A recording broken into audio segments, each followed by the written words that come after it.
September 3rd. Nice little 3-day weekend, huh? Yeah. Was it nice? Little 3-day weekend. That was nice. Check this out. This happened to me this weekend. When I was a kid, and every summer we'd go to my grandparents' house, either in Mexico or in Nogales, Arizona. And I remember I was in Nogales, Arizona, in the living room watching TV, and my uncle Sergio came in. And he opened up his hand. His hand was bleeding. It was blood everywhere. It was burned. He had a Volkswagen Bug, and the front seat of the Bug got really hot. So when he lifted up the seat, there were these wires that were bright red, and he grabbed them, which were on fire, and burnt his hand. And I remember that traumatic moment, right? So about 6-7 months ago, I was driving to my car, and my seat, there was all this hot air coming from my seat. So immediately I think of my Uncle Sergio, and I'm paranoid. It's like that for a couple days. And I go to the dealership, and I'm like, you guys got to take a look at this, please. Where I got the car, I go, can you please, like, something's going on, right? And then it turns out that my backpack was too close to the heater and was covering the heat vent.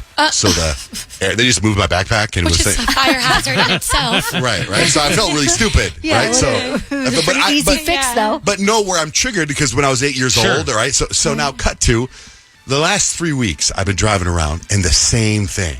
The heat is coming up from the back of my car, from my seat. And I looked, and there's no backpack. There's nothing there. And I want to go to the dealership, but I want to make sure that it's not something stupid. And so there's nothing blocking the vents. I don't know what it is. And it's been going on about 3 weeks. So over the weekend, I finally decided to tell my wife. I'm like, this is driving me nuts. I said, I'm going to take it to the dealership on Friday. And she's like, well, let me see. So I'm driving around. I'm like, okay, now feel.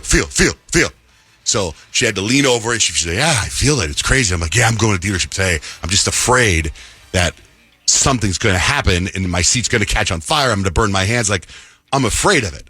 Right. So I stopped at Red Mountain. She was going to get her, the little shots that you get at the B12 shots and weigh in and all that stuff at the Red Mountain weight loss place. And I'm waiting in my car, and she comes in, and I go, feel. Bad now. It's really bad now, because I was sitting in my car for a while.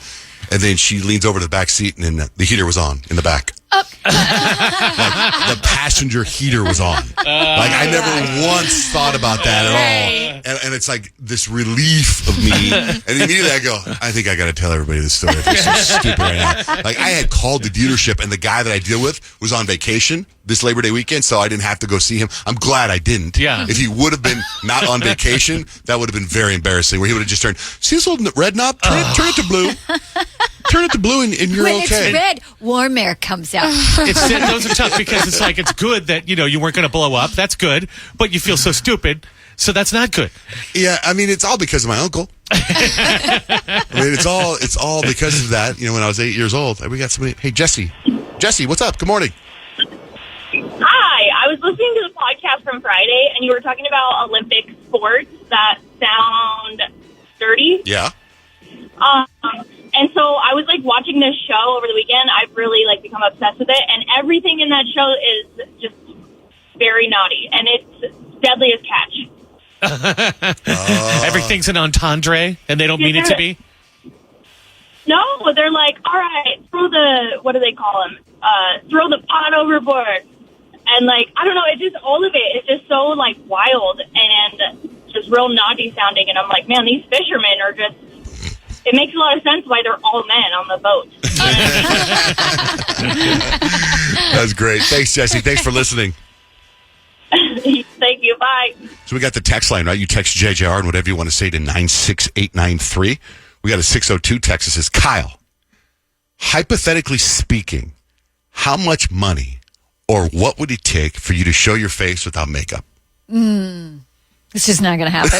Not even for $1 million, you wouldn't show your face without makeup? Thanks. Are you serious? Maybe $10 million. Okay, that's still a lot. 10 million. Okay, that's life-changing. That's life-changing. Okay. 10 million, I would be like, okay, but $1 million, no. No. And it'd have to be untaxed. I feel like on this show, we would have at some point seen Kyle without, I never have in 15 years, 20 years that I've known you. Never, not once. Nope. Not even right after you had your baby. You still were fresh-faced.